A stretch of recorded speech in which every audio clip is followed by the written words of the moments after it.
नमस्कार विद्यार्थी मित्रांनो, आजच्या व्हिडिओमध्ये इयत्ता 10वी गणित भाग 1 नुकत्याच झालेल्या पूर्वपरीक्षा कोल्हापूर जिल्हा मुख्याध्यापक संघामार्फत या प्रश्नपत्रिका सेट केल्या जातात.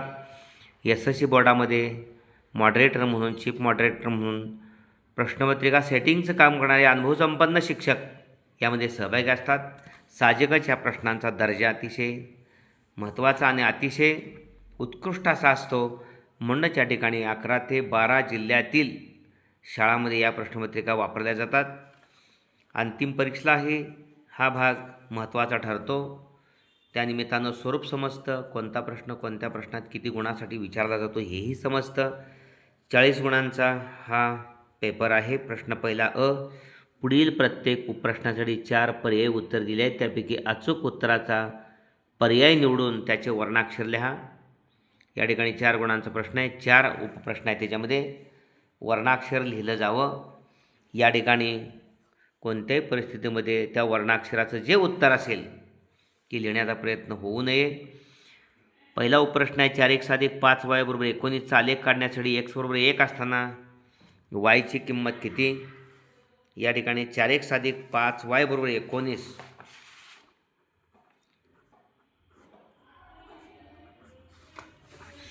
एक्सची किंमत 1 ठेवायची आहे. 4 × 1 = 4 अधिक 5y = 19. 5y = 19. 4 पलीकडे गेले -4. 5y = 15. y = 5 × 3 = 15. y ची किंमत 3 आली. त्यामुळे याचा अचूक पर्याय जो आहे तो बी आहे. ओके.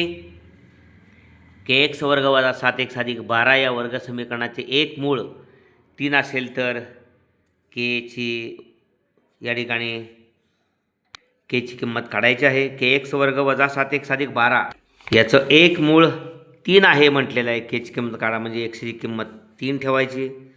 k × 3 चा वर्ग 9 - 7 × 3 21 अधिक 12 = 0. 9 × k 9k बरोबर या ठिकाणी 21 मधून 12 गेले 9 उरले म्हणजे -9 मागं राहणार आहे बरोबर 0. -9 पलीकडे गेले अधिक 9 होणार आहे. 9 केला गुणले पलीकडे जाऊन 9ला भागिले 9 × 9. अशा पद्धतीनं केची किंमत 1 आहे. ओके. अचूक पर्याय जो आहे तो ए आहे. पुढील अंकगणित श्रेणीचा साधारण फरक काढा. पुढचं पद वजा मागचं पद 4 4 4 4 - 4 0. अचूक पर्याय डी. 2 नाणी एकाच वेळी फेकल्या असता नमुना घटकांची संख्या लिहा. 2 नाणी फेकली असता नमुना घटकांची संख्या 4 आहे. नंबर ऑफ या ठिकाणी सीची किंमत 4. 2 नाणी फेकली असता HH HT TH TT. हा यस आहे. 2 नाणी फेकली असतात त्यामुळे साहजिकच नंबर ऑफ यस बरोबर 4. ओके. प्रश्न आहे पुढचा. जर ती बी खालील उपप्रश्न सोडवा. प्रश्न पहिला 4 गुणांचा, दुसराही 4 गुणांचा, एकही जादा प्रश्न नसतो इथं. खालील उपप्रश्न सोडवा. बीतला पहिला 3x + 5y = 9 आणि 5x + 3y = 7 तर x अधिक y ची किंमत काढा. या ठिकाणी तिरकस सगुणक सारखे आहेत त्यामुळे त्यांची एकदा बेरीज केली तर आपण 3x अधिक 5x 8x अधिक 5y अधिक 3y 8y = 9 7 16. प्रत्येक पदाला आपण 8 भागलं x अधिक y = 8 2 16. x अधिक y = 2 ही किंमत आहे. ओके. दुसरा आहे. जर एका अंकगणित श्रेणीसाठी a = 3.5 d = 0 तर TN बरोबर किती? या ठिकाणी TN काढण्याचे सूत्र आहे. TN = a अधिक n - 1 × d. या ठिकाणी a आहे 3.5 अधिक d आहे 0 म्हणजे n - 1 गुणिले या ठिकाणी 0 d. त्यामुळे 3.5 n - 1 ला 0 गुणलं तर 3.5 राहतात. त्यामुळे TN 3.5 आहे. ओके. अशा पद्धतीनं. त्यानंतर एका वस्तूवरील CGSTचा दर 9% आहे तर वस्तूवरील SGST आणि GST किती? CGST आणि SGST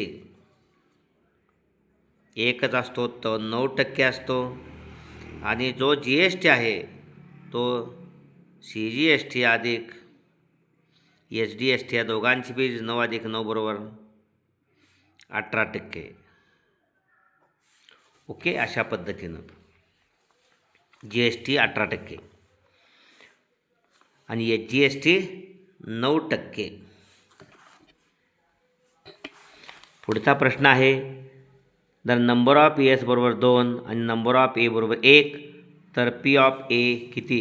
P ऑफ ए बरोबर नंबर ऑफ ए भागिले number of S. Number of A 1 आहे आणि नंबर ऑफ एस 2 आहे, त्यामुळं P ऑफ ए बरोबर 1/2. ओके, हा प्रश्न पहिला पूर्ण झाला. दुसरा प्रश्न, एक्सची किंमत काढण्यासाठी पुढील कृती पूर्ण करा. 5x अधिक 3y बरोबर 9, 2x वजा 3y बरोबर 12. समीकरण 1 आणि 2 यांची बेरीज करू म्हटलेलं आहे. बेरीज करताना अधिक 3yला वजा 3y जातात. 5x अधिक 2x 7x बरोबर 12 9 21. पहिली रिकामी जागा, x पलीकडे जाऊन 7 पलीकडे जाऊन 21ला भागिले 7 त्रिक 21. त्यामुळं या ठिकाणी 21 भागिले 7 आणि 3. ओके, अशा पद्धतीनं पुढं x वर्ग अधिक 10x वजा 7 बरोबर 0 या वर्ग समीकरणाची विवेचकाची किंमत काढण्यासाठी पुढील कृती पूर्ण करायची. प्रश्न दुसऱ्यातल्या एमध्ये 3 असतात, कृती पूर्ण करा. 2 सोडवायचे असतात, प्रत्येकी 2 गुण, 4 गुणांचा प्रश्न असतो आणि प्रत्येक उपप्रश्नामध्ये 4 चौकड्या असतात. एका चौकडीतल्या उत्तराला अर्धा गुण असतो. अशा पद्धतीनं 2. तर x वर्ग अधिक 10x वजा 7 बरोबर 0 या वर्ग समीकरणामध्ये विवेचकाची किंमत काढण्यासाठी पुढील कृती पूर्ण करा. x वर्ग अधिक 10x वजा 7 बरोबर 0ची तुलना ax वर्ग अधिक bx अधिक c बरोबर 0शी केल्या तर a बरोबर 1, b बरोबर 0 आणि c बरोबर या ठिकाणी वजा 7 आहे स्थिरपद. b वर्ग वजा 4c, b वर्ग आहे 10चा वर्ग, 10चा वर्ग 100 वजा वजा अधिक 7 चौक 28, 100 आणि 28 128 अशा पद्धतीनं. ओके, हे 2 उपप्रश्न झाले. तिसरा आहे, पुष्पमालाने 24,000 रुपये गुंतवून रुपये 20,000 दर्शनी किमतीचे शेअर्स 4 रुपये आधी मूल्याने घेतले तर तिला किती शेअर मिळतील हे काढण्यासाठी पुढील कृती पूर्ण करा. दर्शनी किंमत 20 आधी मूल्य 4, बाजारभाव दर्शनी किंमत अधिक या ठिकाणी अधिमूल्य हा शब्द पाहिजे.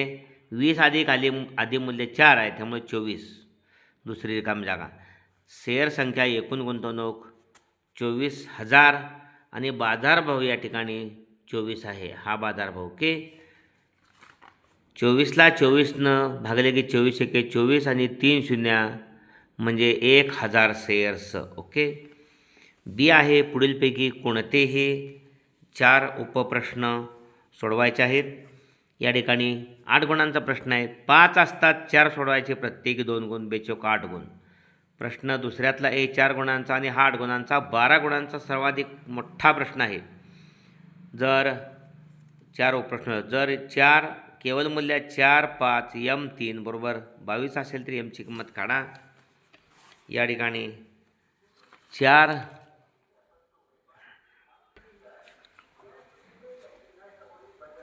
5 M3 बरोबर 22. 4नं 3ला गुणायचं, 4 गुणिले 3 या गुणाकारातून 5 गुणिले एमचा गुणाकार वजा करायचा बरोबर 22. 4 त्रिकोण 12 वजा 5 M बरोबर 22. या ठिकाणी वजा 5 M बरोबर 22 वजा 12 वजा 5 M, 22मधनं 12 गेले 10 उरले. या ठिकाणी M बरोबर 10 भागिले सामायिक चिन्ह द्यायचं, 5 2 10, 10 भागिले 5, M बरोबर वजा 2.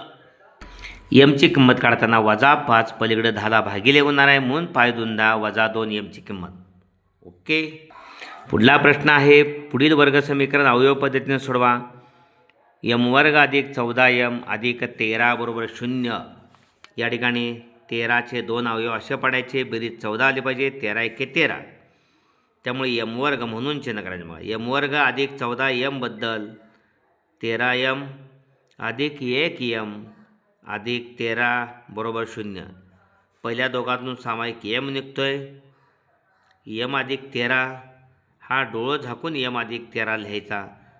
पाठीमागचाच कंस पुढे असतो. हा यम इथला आहे आणि याचा सहगुणक अधिक 1 बरोबर 0. म्हणून 2 सामायिक कंसाबद्दल 1 कंस आणि बाहेरची पद आहेत ते कंसाच्या बाहेरची दुसऱ्या कंसातले जे बरोबर 0. 2 कंसांचा गुणाकार 0 आहे. एकदा एक कंस 0 बरोबर दाखवायचा. यम अधिक 13 बरोबर 0. यम बरोबर वजा 13 अधिक 13 पलीड गेले. किंवा यम अधिक 1 बरोबर 0. यम बरोबर वजा 1. म्हणून वजा 13 आणि वजा 1 ही या वर्ग समीकरणाची मुळे आहेत.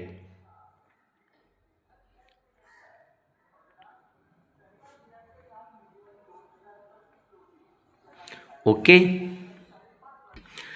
पुढचा चौथा आहे. एका रिस्टवॉच बेल्टची करपात्र किंमत 586 रुपये आहे. GSTचा दर 18% आहे. तर ग्राहकाला तो बेल्ट किती रुपयाला पडेल? या ठिकाणी रिस्टवॉचचा GST काढूया अगोदर. एकूण GST बरोबर 18% आहे. 100ला 18 तर 586ला किती? ओके. 18नंच गुणायचं आणि मग भागिले 100 या दशांशचिन्ह शतकाच्या ठिकाणी द्यायचं. 18 संग अष्टवदर्शे. 18 संग अष्टवदर्शेला 8 हाच्याले 10. 18 8 44 144 आणि 10 154ला 4 हाच्याले 15. 18 पंचे 90. 90 आणि 15 105 दशांशचिन्ह भागिले या ठिकाणी 100 आहे. सुटे दशक शतक 105 रुपये 48 पैसे. ओके. GST बरोबर 105 रुपये 48 पैसे. आणि मग ग्राहकाला तो बेल्ट किती रुपयास पडेल? ग्राहकास तो बेल्ट 500 रुपये 586 रुपये या ठिकाणी करपात्र किंमत आहे आणि अधिक GST या ठिकाणी 105 रुपये 48 पैसे. ओके. हे 0.48. तसंच बेरीज करताना 6 आणि 5 11. 11ला 1 हाच्याला 1. 8 आणि 0 0 आणि हाच्या 1 9 आणि 5 आणि 1 6. म्हणजे ग्राहकास तो बेल्ट 691 रुपये 48 पैशाला पडेल. ओके. किंवा मिळेल.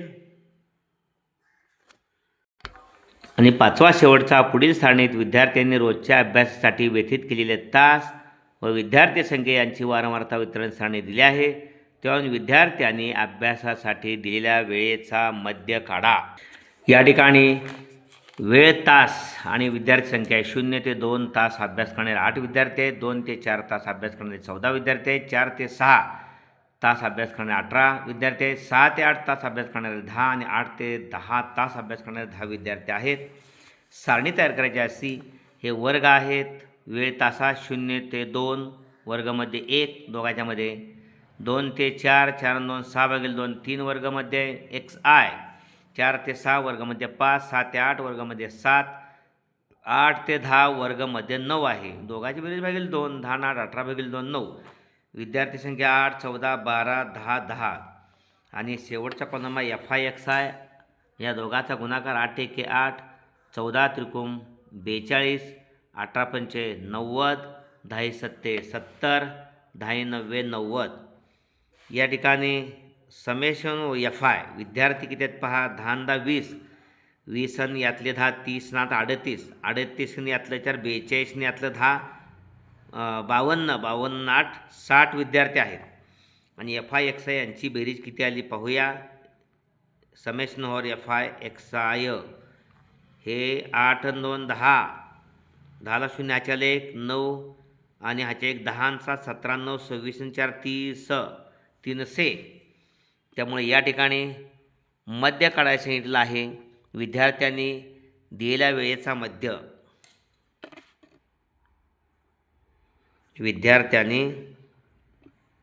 दिलेल्या वेळेचा मध्य बरोबर summation over F I X I भागिले समेशन ओव्हर एफ आय 300/60 5 तास. ओके, अशा पद्धतीनं विद्यार्थ्याने दिलेल्या वेळेचा मध्य 5 तास आहे. पुन्हा आणि लिहा, विद्यार्थ्याने दिलेल्या वेळेचा मध्य म्हणजे अभ्यासासाठी. ओके, म्हणजे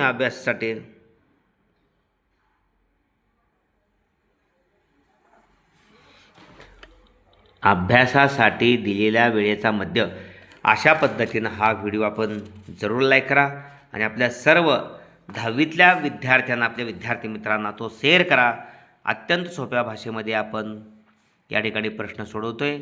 व्हिडिओ आवडला असेल तर जरूर या ठिकाणी कमेंट बॉक्समध्ये कमेंट्स देऊन प्रोत्साहन द्या. धन्यवाद.